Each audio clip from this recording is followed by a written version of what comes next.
Hello everyone, welcome to Tasty Dish by Setu Palaniappan. இன்னைக்கு முள்ளங்கி வச்சு முள்ளங்கி சட்னி எப்படி செய்யலான்றதை பார்க்கலாம். முள்ளங்கி சட்னி செய்கிறதுக்கு ஒரு கடாயில் கொஞ்சம் எண்ணெய் விட்டுக்கிறேங்க.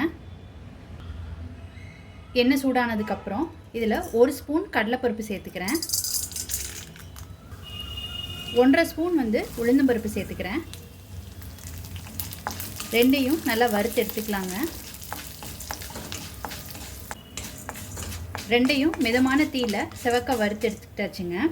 இப்போ இதில் 1/2 ஸ்பூன் ஜீரகம் சேர்த்துக்கிறேன். காய்ந்த மிளகாய் 4 சேர்த்துக்கிறேங்க. நீங்கள் உங்கள் காரத்துக்கு ஏற்ப கூடவோ குறைச்சோ பார்த்து போட்டுக்கோங்க. ஒரு கொத்து கருவேப்பிலை சேர்த்துக்கிறேன். சின்ன துண்டு புளி சேர்த்துக்கிறேங்க. இப்போ அடுப்பை ஆஃப் பண்ணி இதை வேறு ஒரு பிளேட்டில் கொட்டி ஆற வச்சுக்கலாங்க. அதே கடாயில் இன்னொரு ஸ்பூன் எண்ணெய் விட்டுக்கிறேங்க. இந்த எண்ணெயில் ஒரு 10 சின்ன வெங்காயம் சேர்த்துக்கிறேங்க. ஒரு 4-5 பல்லு பூண்டு சேர்த்துக்கிறேன். இது ரெண்டையும் வதக்கிக்கலாம். வெங்காயமும் பூண்டும் ஒரு 2 நிமிஷம் வதக்கியாச்சு. இப்போ இதில் முள்ளங்கி துருவி வச்சுருக்கிறத சேர்த்துக்கிறேங்க. 2 சின்ன சைஸ் முள்ளங்கி எடுத்துருங்க. அதை துருவிக்கிட்டு இருக்கேன். துருவினிங்கன்னா சீக்கிரம் வெந்துருங்க, அதுக்காக நான் துருவிக்கிட்டு இருக்கேன். முள்ளங்கி நல்லா வதக்கியாச்சு. நல்லா வதக்கிட்டிங்கன்னா முள்ளங்கி ஸ்மெல் அடிக்காதுங்க. இப்போ இதில் கொஞ்சம் கொத்தமல்லி சேர்த்துக்கிறேன்.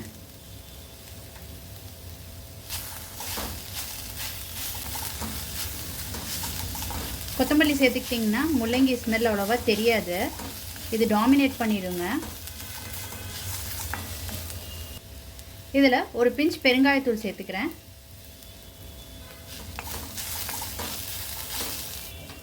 இப்போ இதை ஆற வச்சுக்கலாங்க. இப்போ ஒரு ஜாரில் வறுத்து வச்சுருக்கிறதெல்லாம் சேர்த்துக்கிறேங்க. ஃபஸ்ட்டு இதை அரைச்சி எடுத்துக்கலாம். இதை ஒரு தடவை சுற்றி எடுத்துக்கலாங்க. இதில் 2 ஸ்பூன் தேங்காய் சேர்த்துக்கிறேங்க.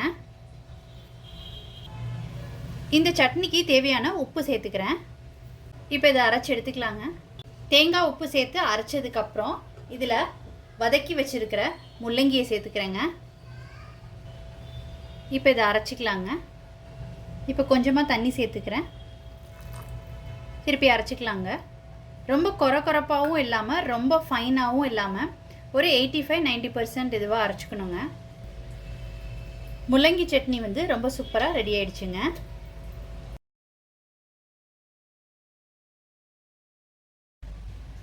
அடுத்து ஒரு சட்னி ரெசிபி தான் பார்க்க போகிறோங்க.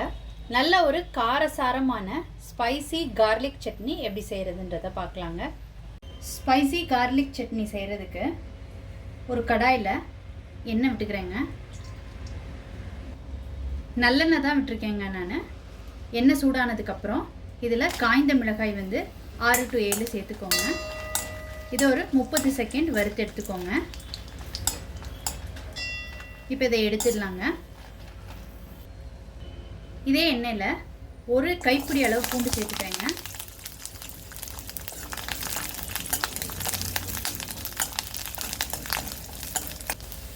இதில் ஒரு 7-8 சின்ன வெங்காயம் சேர்த்துக்கிறேங்க.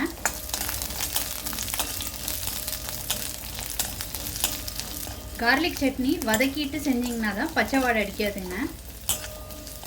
இந்த அளவுக்கு வதங்கினது போதுங்க. மிளகாய் இருக்க பிளேட்லேயே கொட்டி ஆற வச்சுக்கலாம். வதக்கி வச்சுருந்ததெல்லாம் நல்லா ஆறுனதுக்கப்புறம் ஜாரில் சேர்த்துக்கிறேங்க. இந்த சட்னிக்கு தேவையான உப்பு சேர்த்துக்கிறேன். சின்ன துண்டு புளி சேர்த்துக்கிறேங்க. இப்போ இதை ஃபஸ்ட்டு அரைச்சிக்கலாங்க. அதுக்கப்புறமாட்டி தண்ணி சேர்த்துக்கிட்டு நல்லா மைய அரைச்சி எடுத்துக்கலாம். இந்த மாதிரி அரைச்சி எடுத்துக்கிட்டாச்சுங்க. இப்போ தாளிச்சிக்கலாம். கடாயில் 3 டேபிள் ஸ்பூன் எண்ணெய் விட்டுருக்கேங்க. எண்ணெய் சூடானதுக்கப்புறம் இதில் 1/2 ஸ்பூன் கடுகு சேர்த்துக்கிறேன். கடுகு பொரிஞ்சதுக்கப்புறம் இதில் பெருங்காயத்தூள், கருவேப்பிலை,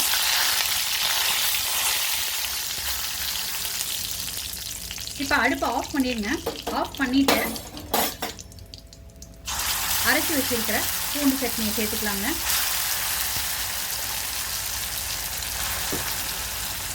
போட்டு ஒரு கிண்டிக்கோங்க.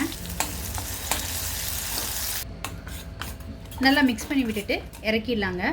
ஸ்பைசி கார்லிக் சட்னி ரொம்ப சூப்பராக ரெடி ஆயிடுச்சு.